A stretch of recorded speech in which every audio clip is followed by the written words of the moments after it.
Senhor, Tu me sondas e me conheces.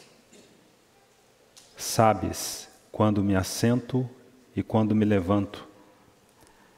De longe penetras os meus pensamentos. Esquadrinhas o meu andar e o meu deitar, e conheces todos os meus caminhos. Ainda a palavra me não chegou à língua, e Tu, Senhor, já a conheces toda. Tu me cercas por trás e por diante, e sobre mim pões a mão. Tal conhecimento é maravilhoso demais para mim, é sobremodo elevado. Não o posso atingir. Versículo 13. Pois Tu formaste o meu interior, Tu me teceste no seio ou no ventre de minha mãe. Graças Te dou, visto que por modo assombrosamente maravilhoso me formaste. As Tuas obras são admiráveis, e a minha alma o sabe muito bem. Os meus ossos não Te foram encobertos quando no oculto fui formado, e entretecido como nas profundezas da terra. Os Teus olhos, essa expressão, esses olhos que sondam. Os Teus olhos me viram, a substância ainda informe. E no Teu livro foram escritos todos os meus dias, cada um deles escrito e determinado, quando nenhum deles havia ainda.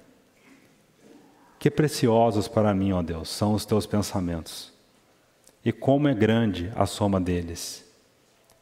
Se os contasse, excedem os grãos de areia. Contaria, sem jamais chegar ao fim. Versículo 23. Agora uma oração. Primeiro versículo, um fato. Aqui, um pedido, um convite. Sonda-me, ó Deus, e conhece o meu coração. Prova-me e conhece os meus pensamentos. Vê se há em mim algum caminho mau e guia-me pelo caminho eterno. Então, à luz dessas verdades, irmãos, queria que os irmãos abrissem João, capítulo 1, versículo 35. Creio que à medida que prosseguirmos nessa preciosa porção, que fala do encontro, desse primeiro encontro do Senhor com a sua igreja, essa verdade ficará mais clara para os irmãos. João, capítulo 1, versículo 35. No dia seguinte, o terceiro dia, talvez nesse momento mais grandioso no ministério de João Batista, estava João outra vez na companhia de 2 dos seus discípulos. E vendo Jesus passar, disse: Eis o Cordeiro de Deus. Os 2 discípulos, ouvindo-o dizer isto, seguiram Jesus. E Jesus, voltando-se, essa expressão que veremos de uma forma contínua nessa porção tão preciosa, vendo. Lembra da palavra que lemos no Salmo 139?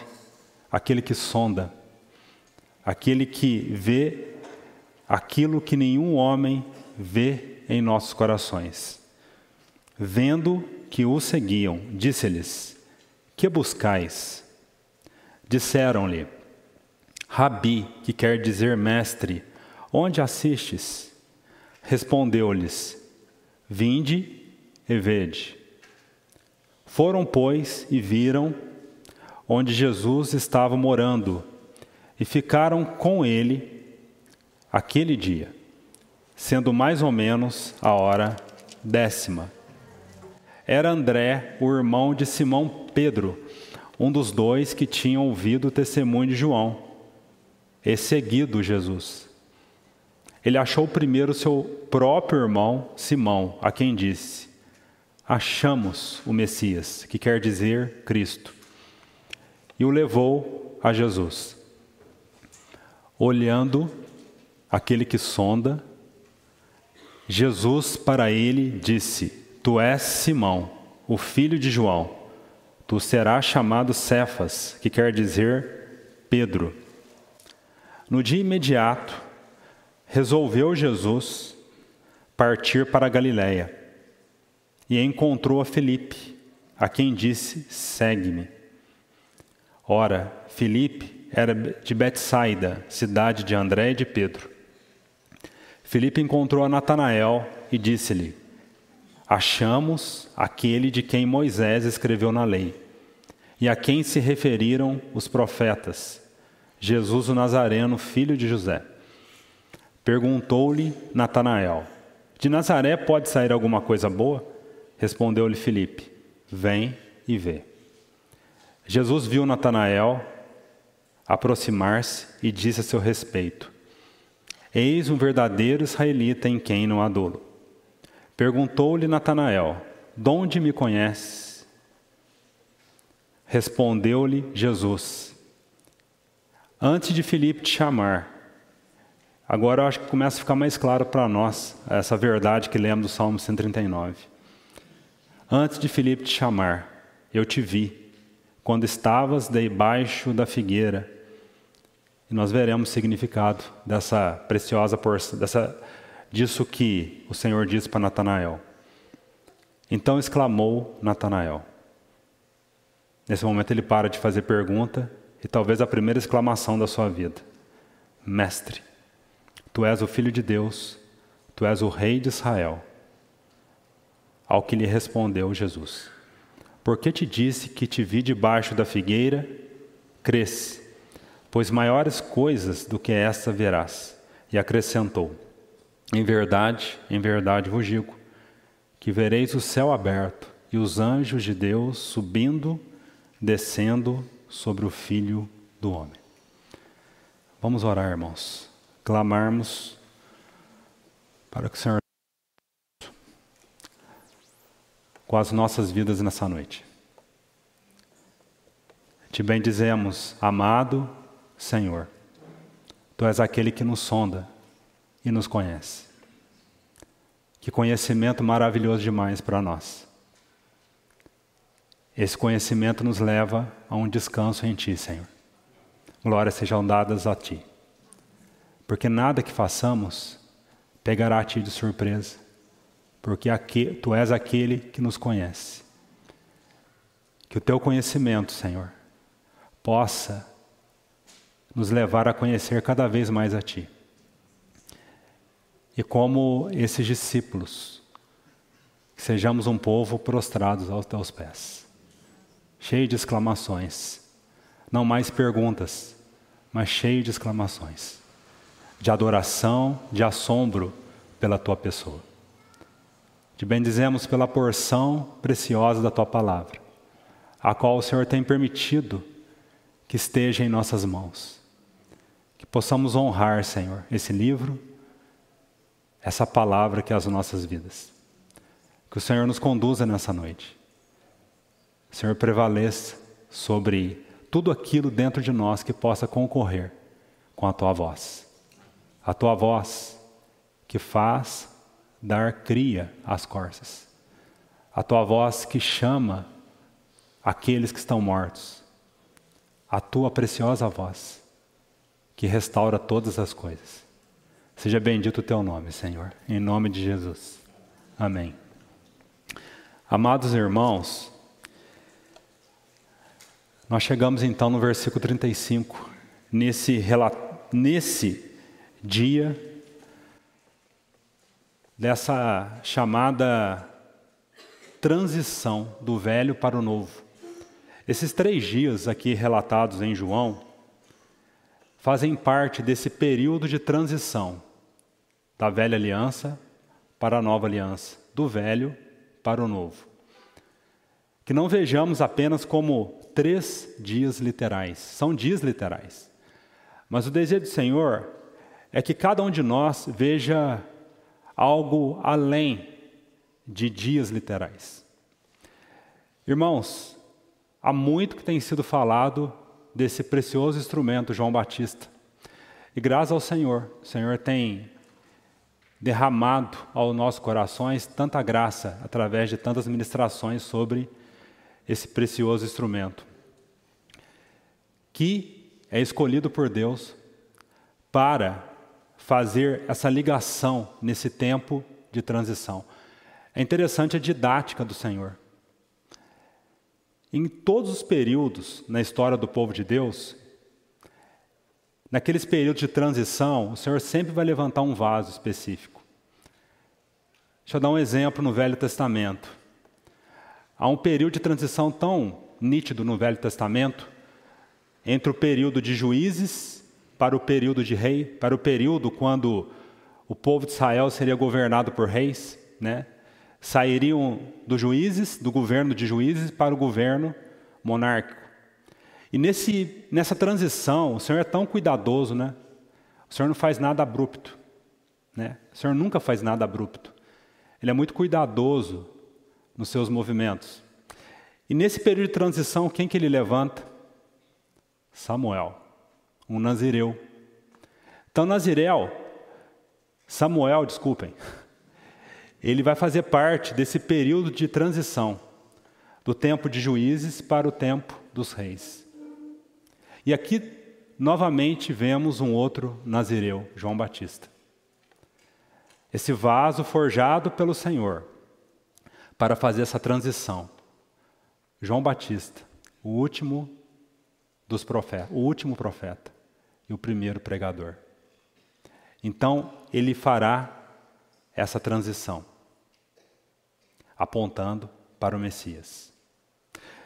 Em cada um desses dias, irmãos, nós vemos um aspecto, um testemunho. Do versículo 19 ao versículo 28, nós vemos o testemunho de João Batista para aqueles líderes judeus. É o primeiro testemunho, o testemunho de João Batista. No versículo 29 ao versículo 34, vemos o testemunho do Espírito Santo, quando João Batista diz dessa experiência do batismo que já tinha acontecido, o testemunho do Espírito Santo sobre o Messias. E hoje, irmãos, veremos que no terceiro dia, nessa porção que acabamos de ler, o testemunho da igreja. Irmão, o Senhor não abre mão do testemunho. Até então, irmãos, gastamos muito tempo falando da doutrina, principalmente do versículo 1 até o versículo 18, quando é colocado de maneira tão preciosa a doutrina do Verbo que se encarnou. É por isso que o Espírito Santo vai usar João, para deixar bem claro que, após a doutrina, é necessário o testemunho. Nesses 3 dias, o testemunho de João, o testemunho do Espírito Santo e o testemunho da igreja, que é onde vamos nos deter nessa noite. Irmãos, particularmente, essa porção do versículo 35 até o versículo 42, até o versículo 51, é uma das porções mais do Evangelho de João. O que nós vemos aqui, irmão? Nessa porção, nesse terceiro dia. O que podemos, o que temos que aprender aqui nessa porção tão preciosa? Irmãos, se o Evangelho de João é um evangelho repleto de encontros do Senhor, esse evangelho o Espírito Santo vai usar a pena de João para falar de encontros preciosos. O Senhor com Nicodemos, com a mulher samaritana, vários encontros. Então, seria muito estranho o Espírito Santo não gastar tempo falando do primeiro ou dos primeiros encontros do Senhor. Irmãos, quando você ama alguém, você tem um relacionamento duradouro com uma pessoa a quem você ama, você lembra de maneira nítida, na sua memória, o seu primeiro encontro com essa pessoa. O amor, ele tem memória. E não seria diferente do Senhor para com a sua noiva. O Senhor que tem esse amor perfeito, Ele fará questão de mencionar esse primeiro encontro relatado aqui nessa porção que acabamos de ler. Antes de entrarmos a fundo nessa porção, não sei como que vai ser a condução do Senhor nessa noite. Irmãos, que sejamos um povo agradecido por essa verdade, desse Deus que nos encontrou em nossos descaminhos. Como nós vamos ver essa noite. Antes de entrarmos na explicação de cada versículo, irmãos, é importante fazermos algumas colocações sobre essa porção, que fala desse encontro do Senhor, esse primeiro encontro do Senhor com a sua noiva. É interessante, irmãos, observarmos aqui os métodos do Senhor. Esses métodos que o Senhor utiliza para converter o seu povo, para atrair a sua noiva. Eu não sei se os irmãos notaram a maneira a qual cada alma é atraída ao Senhor nessa porção. O homem, ele estabelece métodos. E muitas vezes esses métodos enrijecem a nossa vida espiritual. Não estou falando desses métodos humanos, mas os métodos soberanos do Senhor. Onde o Senhor usa meios bem definidos para atrair o seu povo. Por exemplo,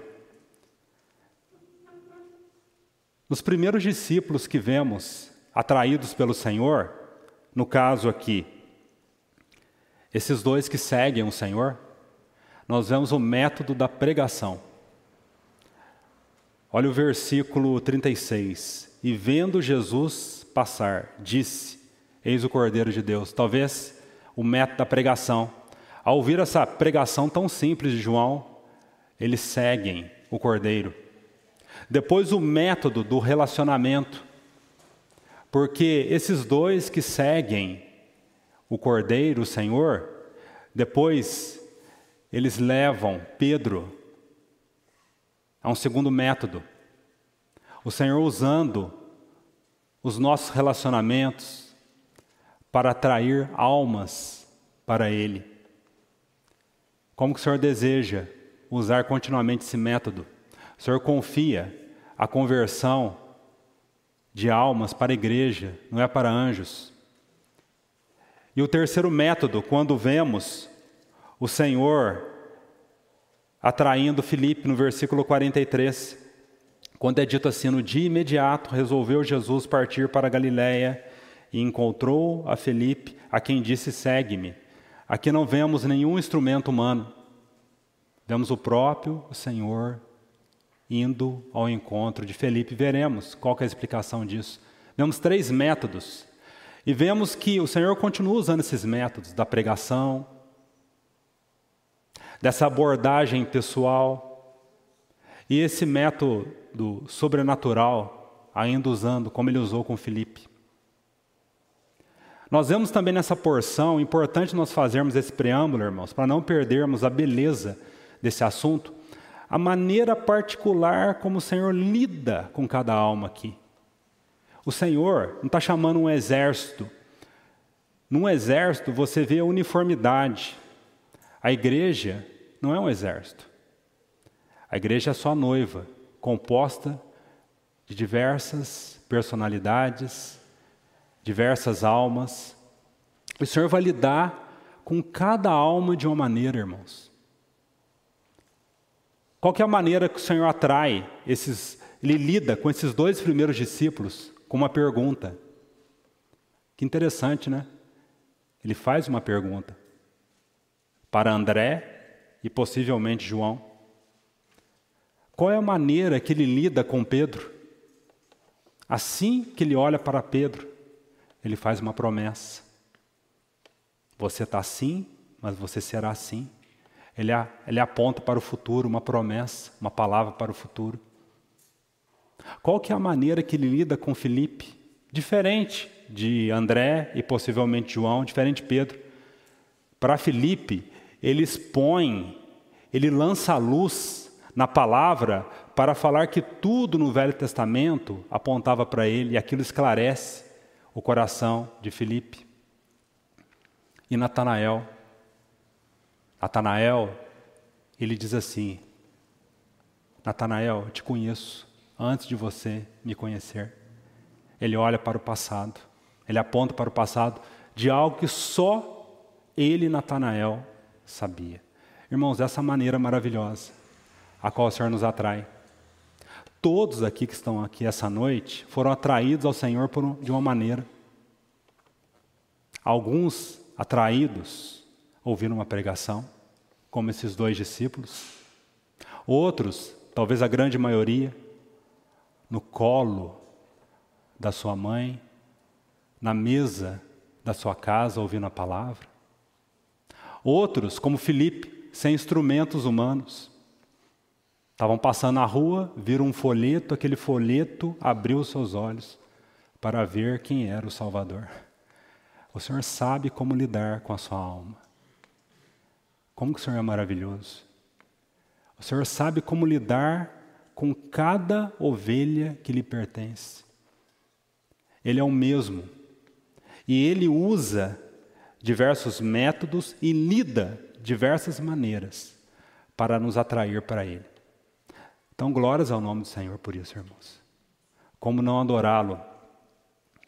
Então, no versículo 35. No dia seguinte, estava João outra vez na companhia de 2 dos seus discípulos. E essa expressão, e vendo Jesus passar, disse: eis o Cordeiro de Deus. Quando nós fazemos uma leitura apressada e superficial, a tendência nossa é questionarmos e falarmos assim: o Espírito Santo poderia pular do versículo 28 do capítulo 1, quando é dito assim: essas coisas se passaram em Betânia, do outro lado do Jordão, onde João estava batizando. E quando fazemos uma leitura rápida, nós podíamos falar assim, ele podia muito bem pular já para o versículo 35, porque a função de João, qual é? É preparar o caminho do Messias. E aqui, no versículo 36, ele já está apontando para o Cordeiro, ele já está cumprindo a sua missão. Qual que é a necessidade do versículo 29 ao versículo 34? Qual que é a necessidade? Irmãos, dentro desse assunto, do valor que uma alma tem para com o Senhor, nós começamos a ver a necessidade do Espírito Santo, além de outras, de ter registrado essa porção aqui do versículo 29 ao versículo 34. Esse João, que no versículo 36 diz assim: eis o Cordeiro de Deus, quando ele vê o Senhor passar, e ele aponta para aquele Cordeiro, ele só pôde dizer, eis o Cordeiro de Deus, porque no versículo 29 é dito assim: no dia seguinte, viu João a Jesus que vinha para ele. Irmãos, se o Senhor não viesse em nossa direção, se o Senhor não viesse em nossos descaminhos, se o Senhor não viesse até nós, nós nunca poderíamos apontarmos para Ele. João só pôde apontar para aqueles, naquele momento que eram seus discípulos. Eis o Cordeiro de Deus, porque antes o Senhor veio para ele. Irmãos, cada vez que nós lemos cada versículo desse, o nosso desejo era de dobrar os joelhos e adorar o Senhor. Porque se cada um de nós pode apontar para os nossos filhos, eis o Cordeiro de Deus, para o nosso vizinho, eis o Cordeiro de Deus, para aquela pessoa bêbada que encontramos na rua, eis o Cordeiro de Deus, é porque um dia o Senhor veio em nossa direção. É tão lindo esse cuidado do Senhor com a alma de João, né? João não é apenas um instrumento, né? O Senhor está querendo dizer assim, olha, eu quero deixar bem claro que João não é instrumento, por isso esse detalhe veio para ele. E agora algo que precisa encher o nosso coração, irmãos, e vermos a coerência da palavra. Qual que foi a reação de João Batista quando o Senhor veio na sua direção? Os seus olhos se abriram, aquele véu se rompeu, ele viu o Verbo encarnado, o Senhor indo na direção dele. Ele exclama, eis o Cordeiro de Deus que tira o pecado do mundo. Irmãos, não tem como nós não adorarmos o Senhor quando vemos o Senhor. Irmãos, o que te lembra isso? Já parou para pensar? Isso aqui lembra o primeiro encontro de João com o Senhor. Quando foi o primeiro encontro de João com o Senhor? Quando foi, irmãos? Sabe quando? Quando João estava no ventre da sua mãe Isabel. E o Senhor no ventre da sua mãe Maria. Quando as duas se encontraram, qual foi a reação de João? Ele pula de alegria no ventre. Irmãos, olha a coerência da palavra. Aqui é como se mostrasse quase o momento final do ministério de João, ali o início da sua vida. Irmãos, não tinha como João encontrar com o Senhor e não exclamar de alegria, não bradar, não declarar, porque não é assim conosco. Por que muitas reuniões são amarradas? Por que às vezes é pesado louvar o Senhor? Irmãos, a nossa visão nós precisamos clamar para que o Senhor limpe os nossos olhos. Porque uma das razões pelas quais tem faltado vigor em nosso louvor, porque não temos visto o Senhor. Que o Senhor limpe dos nossos olhos toda a névoa, irmãos. Toda névoa que nos impede de ver a Ele. É tão linda a figura do candelabro, né? Quando a gente consegue meditar ali no candelabro. Talvez se o candelabro pudesse falar, se ele pudesse falar, ele falaria assim, né? Porque o candelabro precisava ser cuidado pelo sacerdote. Então o sacerdote tinha que entrar no lugar santo. Então, imagina o candelabro todo esfumaçado. Então o sacerdote tinha que chegar ali no candelabro, cortar o pavio queimado, porque aquele pavio queimado que fumegava, emitia aquela fumaça. Então, à medida que o sacerdote ia cortando aquele pavio queimado, parava a fumaça. Imagine se o candelabro pudesse expressar. O que ele falaria? Que no momento que o sacerdote está cortando o pavio queimado, a fumaça está diminuindo, ele ia ver a face do sacerdote. Irmãos, quanta névoa tem pairado sobre a igreja. Quantas coisas tem impedido de vermos o Senhor. E essas coisas não são circunstâncias, essas coisas estão no nosso coração. O que o Senhor precisa cortar? Qual o pavio queimado? Qual o conceito errado sobre ele? Que ele precisa cortar para que a fumaça, a névoa se dissipe e vejamos a ele. Ore sobre isso, irmãos. Ore para aquele que te sonda e te conhece. O único que pode sondar é Ele. Mas Ele precisa que você clame, sonda-me, ó Deus. E esse sondar vai vasculhar o que tem impedido de vermos a Ele. E essa visão dEle nos fará adorá-lo, como aqui de João Batista. Então no versículo 36, vendo Jesus passar, ele disse, eis o Cordeiro de Deus. Por que ele viu Jesus passar, irmãos? Porque ele conhecia a Jesus. Irmãos, o que é ver Jesus passar? Para não sermos tão poéticos.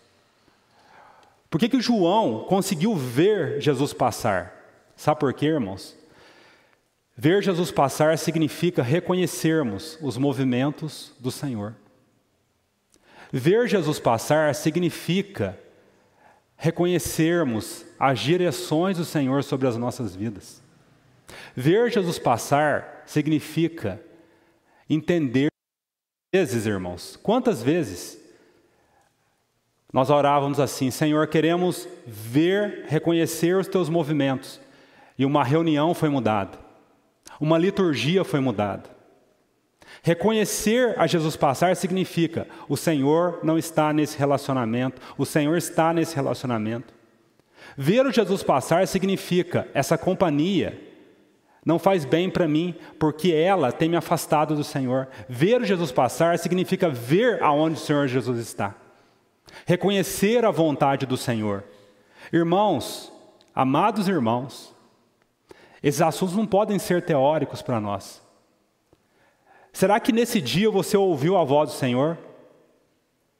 Você reconheceu o Senhor em situações que, a seu ver, era um plano que foi frustrado, algo que deu errado, mas afinal o Senhor estava usando isso para você reconhecer a Ele no seu dia?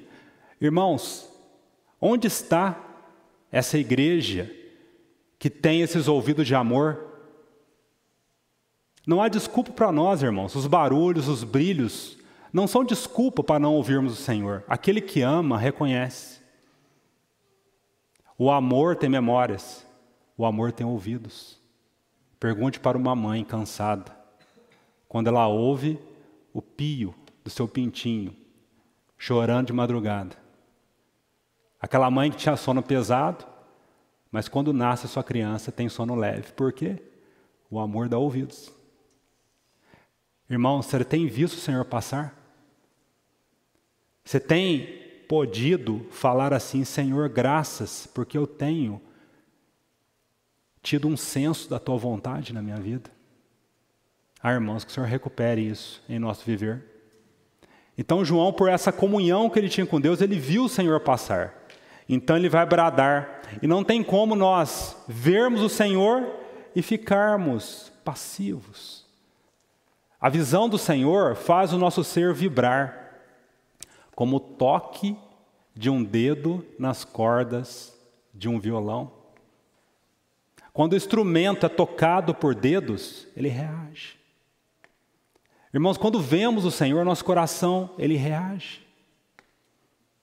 Que o Senhor recupere essa visão desse Senhor bendito. Então, vendo Jesus passar, disse: Eis o Cordeiro de Deus. A velha pregação que sempre se faz nova. E os 2 discípulos, ouvindo dizer isto, seguiram Jesus. Por que eles seguiram Jesus? Porque eles ouviram o dizer isto. Isto o que, irmãos? Eis o Cordeiro de Deus. Irmãos, o que faz o homem avançar? O que faz o homem desembaraçar de todo o peso, de todo o pecado? É quando ele ouve com unção isto que os discípulos ouviram. Isto o quê? Eis o Cordeiro de Deus. Irmão, sabe por que muitas vezes nossos filhos, nossas mulheres, nossos maridos, aquelas pessoas a quem o Senhor confia, a nossa vinha, que o Senhor nos deu para que cuidemos, e um dia cada um de nós vai apresentar essa vinha diante do Senhor. O Senhor confiou essa vinha para que ele tenha frutos. Sabe por que essa vinha não dá fruto, irmãos? Sabe por que muitas vezes nós falamos e parece que a pessoa, ela não está entendendo o que você está falando? É porque não temos falado o quê? O Cordeiro de Deus.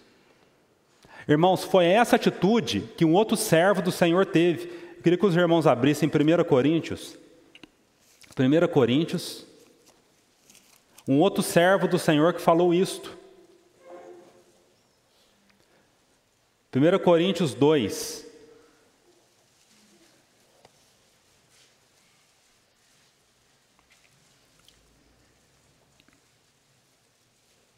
Versículo 1. Eu, irmãos, quando fui ter convosco, anunciando-vos o testemunho de Deus, não fiz com ostentação de linguagem ou de sabedoria, porque decidi nada saber entre vós, senão a Jesus Cristo e este crucificado. Em outras palavras, Paulo estava apresentando para os coríntios: eis o Cordeiro de Deus. Irmãos, o Senhor, Ele precisa recuperar essa unção dos nossos lábios. E como que Ele recupera, irmãos? Há muita palha naquilo que nós falamos. Palha fala de tudo aquilo que é da carne. Há muita coisa do homem, há muita energia da carne, irmãos. E a energia da carne, ela faz, sabe o quê? Ela faz a pessoa emocionar sim, mas ela não toca a vontade da pessoa. Naquilo que compete a nós, irmãos, precisamos clamar: Senhor, recupera a tua unção nos meus lábios. E como que essa unção é recuperada? Quando os nossos lábios se colocam no trilho, esse trilho, de entendermos que precisamos falar mais da pessoa de Cristo, da obra de Cristo.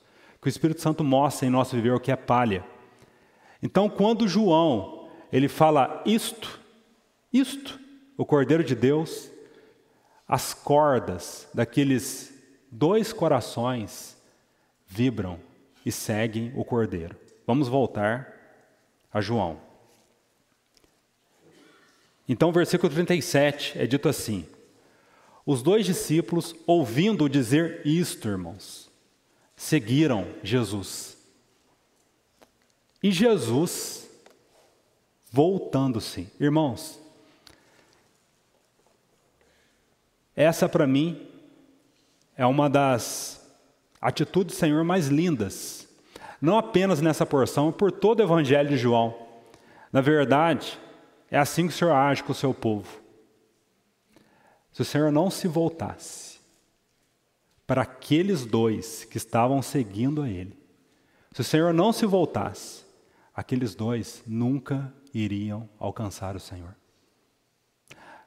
Sabe por que eles ouviram do Senhor essa pergunta? Que buscais? Sabe por que eles puderam passar o dia todo com o Senhor? Porque o Senhor voltou. Isso é misericórdia. Sabe o que significa voltar-se? Significa o Senhor nos espera no meio do caminho. Sabe o que significa voltar-se? A gente dá um passo na direção do Senhor. Ele dá 10 passos na nossa direção. Sabe o que significa o Senhor voltar? Significa o Senhor abrindo a porta para que a sua ovelha entre. O Senhor é aquele que sempre volta para encontrar com o seu povo. Glórias ao nome do Senhor, irmãos. Você só está aqui essa noite porque Ele teve a iniciativa de buscar você. Eles estavam seguindo sim, mas se o Senhor não voltasse, eles não iam alcançar o Senhor. Então o Senhor volta. Irmãos, você nunca será frustrado de estar buscando o Senhor sinceramente. O Senhor é sempre aquele que irá voltar-se na tua direção. Como Ele voltou-se, e vendo que o seguiam, disse-lhes: que buscais? Os irmãos lembram que no início da reunião, eu estava falando que com cada alma o Senhor vai lidar de uma maneira. Porque cada alma, como é dito no Salmo 139, foi formada pelo Senhor, no ventre da sua mãe. Cada alma é formada com uma característica peculiar para a glória de Deus. Cada alma é um vaso específico para ser usado para uma finalidade na casa de Deus. Então o Senhor sabe como tocar em cada alma. A maneira como o Senhor toca em tal irmão não significa que Ele vai tocar na sua vida. O Senhor tem uma maneira peculiar de lidar com a sua vida, meu irmão. Lembre-se disso. E aqui, como que Ele vai lidar com esses dois? Ele começa fazendo uma pergunta. Por que essa pergunta, irmãos? Por que o Senhor faz essa pergunta? O que o Senhor está dizendo aqui? Não está dizendo a quem buscais. Ele está dizendo o que buscais. Em outras palavras, o Senhor está dizendo assim: qual é a motivação a qual vocês têm me buscado? O próprio Senhor diz em João, em muitos momentos, quando aquela multidão estava seguindo a ele, o Senhor falava para os discípulos assim, ó, não impressiona com essa multidão não. Eles não estão buscando a mim, estão buscando o pão que eu posso dar para eles. O que vocês estão buscando? Que eu cure algum parente seu? O que vocês estão buscando? Então, essa pergunta sondadora, irmãos, lembra do Salmo 139? Essa pergunta sondadora visava o quê? Que essa pergunta lançasse luz no coração de André e possivelmente João. João aqui oculta o seu nome, né? Que humildade. Por quê, irmãos? Logo que enxerguei o esplendor seu, o amor próprio, a glória terminou. Quanto mais vemos a glória do Senhor, nós queremos sair de cena. Quanto mais vemos a beleza do Senhor, menos de nós, mais dele. Convém que ele cresça e eu diminua. João não fazia questão de mencionar o seu nome. Então, André e João são sondados por essa pergunta. Para quê? Para que ficasse claro o motivo ao qual eles estavam buscando o Senhor. Irmãos, por que temos buscado o Senhor? Que o Senhor possa corrigir em nossos corações toda motivação errada, a qual nós buscamos a Ele. Que o Senhor possa encontrar corações desejosos de ouvi-lo no seu quarto secreto. Irmãos, quantas vezes, irmãos têm se levantado aqui, nos orientado a sermos uma geração, no meio dessa geração inquieta, uma geração que precisa aprender a se aquietar no nosso quarto secreto. Uma geração disposta a ouvir essa pergunta: que buscais? Uma geração que precisa ser sondada pelo Senhor. Os irmãos lembram do Salmo 139? Senhor, sonda-me. Essa é uma oração a qual o salmista convida. Em outras palavras, ele abre a janela do seu ser para que o sol da revelação do Senhor invada a sua alma. Então essa pergunta é sondadora. Essa pergunta o Senhor não está fazendo apenas para esses discípulos. Essa pergunta ecoa por todas as gerações. O Senhor, Ele continua fazendo essa pergunta: o que buscais em mim? Se vocês estiverem buscando coisas perecíveis, eu posso dar. Às vezes, eu vou dar por disciplina. Não é o que eu quero que vocês busquem em mim, o que eu quero que vocês busquem é a minha pessoa. E é isso que o Senhor vai ouvir desses dois. Disseram-lhe, Rabi, que quer dizer mestre. Então eles fazem uma outra pergunta: onde assistes? Interessante que muitos irmãos não conseguem fazer a relação da pergunta deles com a pergunta do Senhor, mas é tão claro, né, irmãos? Sabe o que eles estão dizendo em outras palavras? Quando o Senhor diz assim, que buscais? Então o Senhor sonda os corações deles, e eles falam assim: Senhor, onde moras? Onde pousas? Onde habitas? Senhor, o que nós queremos não são bênçãos, o que nós queremos é a Ti. Nós queremos é o abençoador. Irmão, o Senhor tem ouvido essa resposta da sua noiva? Senhor, o que nós queremos é saber aonde estás, para nós permanecermos contigo. Irmãos, onde está esse coração nesses dias? Essa pergunta me envergonha, porque esse não tem sido o meu coração. O que mais o Senhor precisa fazer para a sua vinha?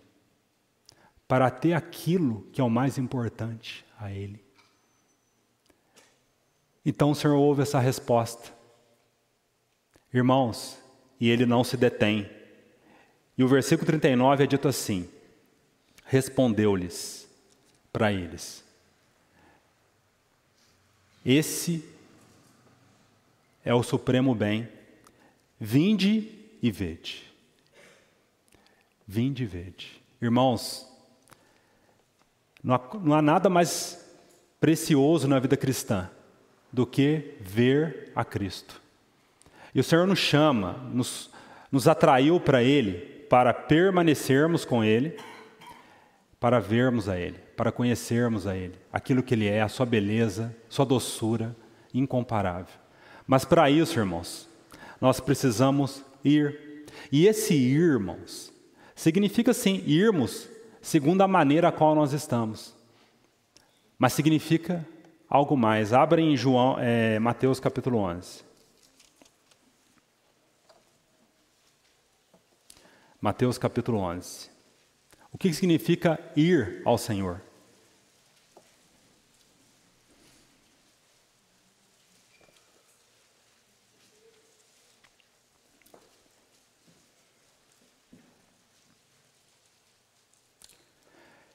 Mateus 11, 28. Vinde a mim, todos os que estáis cansados e sobrecarregados, e eu vos aliviarei. Tomai sobre vós o meu jugo e aprendei de mim, porque sou manso e humilde de coração, e achareis descanso para a vossa alma. Porque o meu jugo é suave e o meu fardo é leve. Quando o Senhor diz para aqueles dois, vinde, era ir até Ele, para que eles e nós experimentássemos do seu jugo, da sua vontade. E assim veremos a Ele. Irmão, você quer ver o Senhor? Aceita o jugo do Senhor. Não é entender a vontade do Senhor. Aceita o jugo do Senhor. Sabe como que se aceita o jugo do Senhor? Provérbios 23 diz assim: dá-me teu coração. E o que diz a sequência do versículo? O benefício de você dar o seu coração ao Senhor. E os teus olhos se agradem dos meus caminhos. Para que os nossos olhos se agradem dos caminhos do Senhor, irmão, só há um caminho. Submeter ao seu jugo precioso, submeter à sua vontade, dar o seu coração. Irmão amado, o que o Senhor tem pedido de você nessa noite? O que o Senhor tem pedido da sua vida nesses dias? Ele tem pedido do seu coração. Ele tem pedido para você vir até Ele. Sabe para quê? Para que você possa ver a Ele. Irmãos, não há nada mais sagrado, nada mais precioso do que ver a Ele. Por que não temos visto a Ele? Névoas. Por que há névoas? Porque não temos entregado o nosso coração na mão do sumo sacerdote. Aquele hábil para cortar aquilo que é queimado. O que é queimado no seu coração? Falta de perdão? A falta de perdão é um pavio queimado. O que tem queimado no seu coração? Uma ideia errada sobre Deus. Ele não me ama, não se importa comigo, é um Deus esquecido, é o Deus injusto. O que tem queimado? Qual pavio tem queimado no seu coração? Aquele irmão foi injusto comigo. Irmãos, vá até ele. Permita que ele corte, para que você veja ele. É uma promessa bendita. Isso significa vir a Ele, tomar o jugo, entregar o seu coração. E essa promessa, vinde e vede, é uma promessa para a igreja. Irmãos, ver é um dos maiores privilégios da vida cristã. Satanás sabe disso. Satanás sabe do perigo quando o cristão tira os olhos de Cristo. É por isso que ele fará de tudo para que o teu coração seja cheio de névoas. Por isso que ele fará tudo para que pavios queimados não sejam cortados. Conceitos errados não sejam renovados. Fará de tudo porque ele sabe o perigo, o dano quando a igreja não vê a Cristo. E ele sabe o benefício quando a igreja vê a Cristo. Então, assim como o Senhor está convidando aqueles discípulos, vinde e vede, é o mesmo convite que Ele faz para nós, irmãos. Vinde e vede, essa é a ordem. Voltemos para João, para estar terminando. João,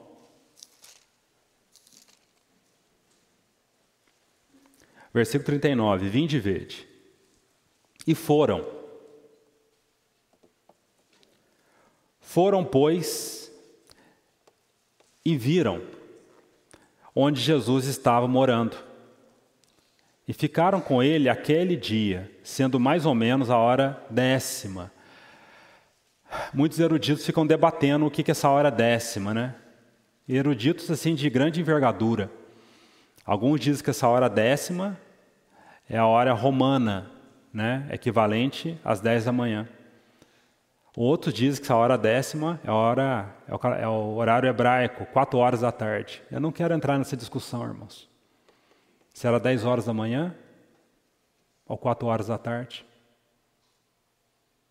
Mas o que importa, se é 10 horas da manhã ou 4 horas da tarde, é que mesmo esses discípulos vendo aonde Jesus estava morando, e era um lugar simples, com certeza não era um lugar suntuoso como o palácio de Herodes. O lugar aonde Pilatos ficava não era suntuoso, era um lugar simples, porque o próprio Senhor diz assim: o Filho do Homem não tem onde reclinar a sua cabeça. Mas, irmãos, o que é dito aqui? Mesmo eles vendo aonde Jesus estava morando, esse lugar simples, ficaram com ele aquele dia. Irmãos, aquele lugar simples não foi barreira para eles permanecerem com Cristo, porque um dia na sua presença vale mais do que 1000. Irmãos, comida não é parâmetro de comunhão. Às vezes, a gente só se reúne para comer, né? Olha que princípio, mesmo eles vendo que o lugar era simples, aquilo não impediu deles ficarem um longo tempo. Irmãos, quando o Senhor é o centro da nossa comunhão, não precisamos de comida. Quando o Senhor é o centro, não precisamos de estrutura. Quantos jovens hoje cristãos só vão em acampamento porque há estrutura? Tem que ter quadra, piscina, quarto separado. A igreja perdeu a simplicidade. Sabe por quê? Cristo não é mais a morada da igreja. A igreja tem procurado morada nessa terra. Mas aqui, irmãos, eles não se importaram com aquele lugar simples que o Senhor estava. Porque o Filho do Homem não tinha onde reclinar a sua cabeça. Eles ficaram o dia todo, porque eles entenderam que a morada deles não era na terra. Cristo era a sua morada. Irmãos, quanto mais nós vermos a Cristo, mais nós deixaremos de depender dessas coisas da terra. Que o Senhor nos liberte dessas coisas, irmãos. Porque mesmo eles vendo onde o Senhor estava morando, eles ficaram com ele aquele dia. O lugar simples a qual o Senhor estava não impediu deles terem comunhão com o Senhor todo aquele dia. Irmãos, o que nos prende de ter comunhão é que o nosso coração está enraizado em muitas coisas da terra. Daqui a pouco vai ter um jogo. Talvez alguém está olhando um relógio. Que hora que esse irmão vai parar? Mas quando o Senhor é o centro, você não vê a hora passar. Eles não viram a hora passar. O irmão relata a história daqueles avivamentos na Índia, né? Quando o irmão Baksim, ele chegou para aqueles americanos e falou assim: na verdade, nós que temos que orar por vocês, não quero que vocês orem por nós, não. Vocês ficam impacientes com o tempo da reunião. As nossas reuniões na Índia duram horas, horas e horas. Sabe por que duram horas? Porque o Senhor, quando o Senhor está presente e é reconhecido, irmãos, aquele tempo se torna uma eternidade. Aquele tempo, as coisas dessa terra perdem toda a importância. Mesmo eles vendo o lugar onde o Senhor estava morando, eles ficaram aquele dia com o Senhor. Irmão, o Senhor recupere isso em nossos corações. A centralidade de Cristo nas nossas vidas. Irmãos, eu não estou usando um jogo de palavras, é uma verdade. O nosso coração está muito enraizado nessa terra. Ele precisa se voltar para o Senhor. Como desses 2 primeiros discípulos aqui, que não viram o tempo passar. E versículo 40, já encerrando, irmãos. Era André, o irmão de Simão Pedro, um dos dois que tinha ouvido o testemunho de João e seguindo Jesus. E assim que termina aquele tempo precioso de comunhão, irmãos, você consegue imaginar você um dia ouvindo o Verbo encarnado? Ou se foi às 4 horas da tarde, né? Se foi às 4 horas, eles passaram a noite. E André encontrou Pedro na parte da manhã. Até mesmo aqueles que têm dificuldade, que não conseguem ficar acordados de madrugada, eles ficariam a madrugada toda ouvindo o Verbo encarnado. Seu coração não se deleita por isso? Irmãos, se seu coração não se deleita, você está em perigo. O mundo tem te ofuscado. Irmãos, eu vou repetir, não é um jogo de palavras. O Senhor precisa recuperar essa devoção em nossos corações. Essa devoção, como de João Batista, eis o Cordeiro de Deus. Parece às vezes, irmãos, que a gente não tem coragem. Às vezes a gente encontra com um irmão na rua e tem que falar baixinho do Senhor. Sabe por quê? Isso não é falta de conhecimento, é falta de devoção. Às vezes tal irmão está precisando de uma oração naquele momento na rua e você não tem coragem, com medo do que os outros estão pensando. Falta de devoção. E é interessante que André, assim que ele termina aquele tempo de comunhão, o coração cheio da presença do Senhor, aí vem uma evidência tão bela que ele estava na presença do Senhor. Qual que é a evidência? Versículo 41, ele achou primeiro o seu próprio irmão Simão. Irmãos, quando nós saímos da presença do Senhor, o nosso prazer é falar das coisas do Senhor para as pessoas às quais nós amamos. Quando nós estamos cheios da presença do Senhor numa reunião, num quarto secreto, o nosso prazer é a primeira pessoa que encontramos falar do Senhor, irmãos. A primeira reação de André foi: eu preciso encontrar meu amado irmão Pedro para falar do Senhor. Por que falamos tão pouco do Senhor? Por quê, irmãos? Então, ele acha primeiro seu próprio irmão Simão, a quem disse: achamos o Messias. Ah, irmãos, na verdade, eles foram achados, né? Mas é tão lindo o Senhor, tão misericordioso, que mesmo com essa frase imprecisa, o Senhor honra André. Que na verdade, eles foram achados. Achamos o Messias, que quer dizer Cristo.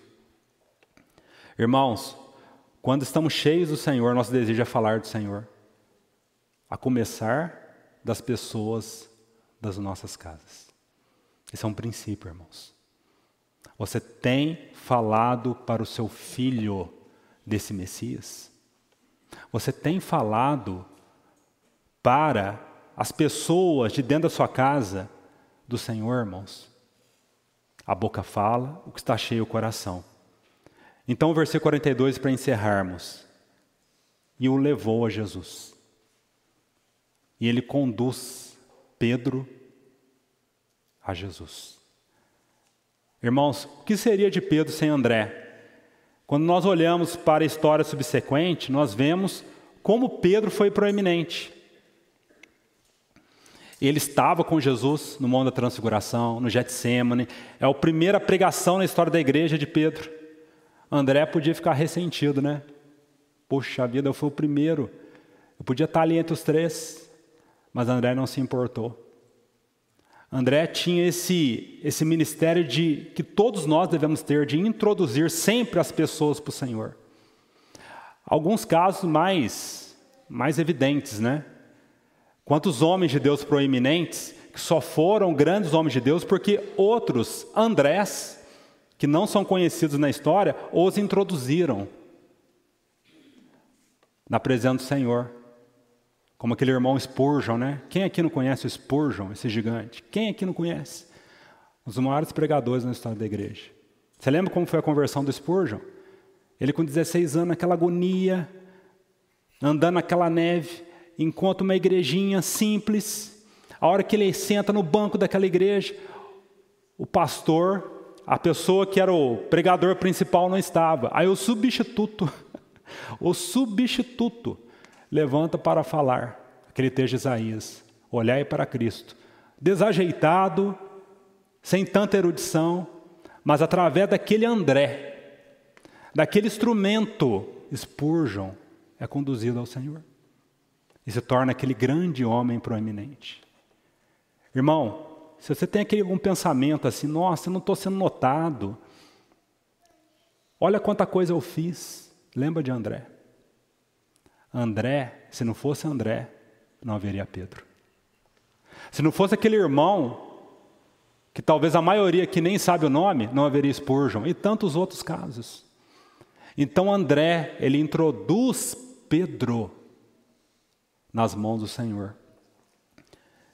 E aqui, essa frase tão conhecida, ele levou a Jesus. Olhando Jesus para ele, disse, tu és Simão, o filho de João, tu serás chamado Cefas, quer dizer Pedro. E aqui essa frase tão conhecida de todos nós.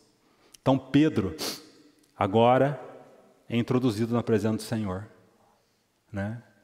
Esse método, Senhor, de usar as nossas vidas para introduzir nossos filhos na presença do Senhor. Então Pedro ouve essa palavra.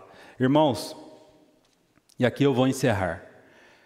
Esse olhar de Jesus, tão conhecido para Pedro, né? Aquele olhar do Salmo 139, sondador. Então o Senhor, ele não olha de maneira superficial para Pedro. É um olhar profundo, ele vê as profundezas. Ele vê como Pedro estava se sentindo. Irmãos, eu creio que nesse momento Pedro estava muito frágil. O Senhor sabe o que falar para cada alma. Para aqueles dois, ele fez uma pergunta. Para Pedro, ele dá uma palavra poderosa. Como que dizendo, Pedro, eu sei quem você é, mas tu serás. Você está assim, instável, fraco, mas tu serás uma rocha. Por que o Senhor falou aquilo para Pedro naquele momento, irmãos? Porque Pedro, eu creio, não apenas ia precisar dessa palavra, mas eu creio que ele estava precisando daquela palavra naquele momento. O Senhor, ele sabe falar a palavra de maneira precisa, e Pedro estava precisando. Então Pedro é fortalecido e passa a seguir ao Senhor. Tu és frágil, instável, mas será uma rocha em mim. Ó irmãos, que o Senhor possa nos tomar pela mão e sermos um povo que confie nos seus tratos. E aqui eu vou encerrar. Que o Senhor possa obter da sua igreja corações dispostos a serem trabalhados por Ele. Que o Senhor continue falando conosco e sejamos uma geração que aprenda a honrar esse Senhor. Sabe por quê, irmãos? O Senhor está dizendo bem claro aqui. A gente vê de tal forma a grandeza do Senhor aqui, né? A maneira como Ele lida com cada alma. Sabe por quê? O que eu quero deixar claro para os irmãos aqui? Ao mesmo tempo que vemos a grandeza do Senhor, nós estamos vendo, de certa forma, como cada alma é para o Senhor. Cada alma é grandiosa. É só você ver como o Senhor está lidando com cada alma, como se fosse cada pedra. Cada discípulo ali é uma pedra específica. E cada pedra preciosa há uma maneira de você trabalhar nela. Há uma maneira. Isso mostra o valor que a nossa alma tem para Deus. Irmãos, por que eu estou falando isso? Se a nossa alma tem esse valor precioso para Deus, não permita que a tua alma fique na mão de qualquer um. Você deixaria uma joia na mão de uma criança, de qualquer pessoa? Não. A joia é guardada para um fim. A sua alma, aos olhos de Deus, é como uma joia, uma pedra preciosa. Esse texto nos ajuda a ver não apenas a grandeza de Deus, mas a grandeza das nossas almas para com Deus. Irmãos, que a luz dessas verdades nos ajudem na nossa carreira e na nossa caminhada, para a honra e glória do nome do Senhor. Que o Senhor nos ajude e vamos orar para que o Senhor obtenha o fruto que Ele deseja das nossas vidas. Te bendizemos, Senhor, porque Tu és esse bondoso pastor que veio ao nosso encontro, onde nós estávamos, e a cada um atraiu, Senhor, de uma maneira conforme aquilo que lhe aprouve. Obrigado pelos seus tratos, Senhor, para com as nossas vidas. Tu és o único que sabe como lidar com cada um de nós. Glórias sejam dadas a Ti, Senhor, porque Tu és aquele que sempre se volta em nossa direção. Tu és aquele que sempre, Senhor, espera no meio do caminho. Bendito seja o Teu nome, Senhor, por esse grande amor. Que o nosso coração seja cada vez mais constrangido. Em nome de Jesus. Amém.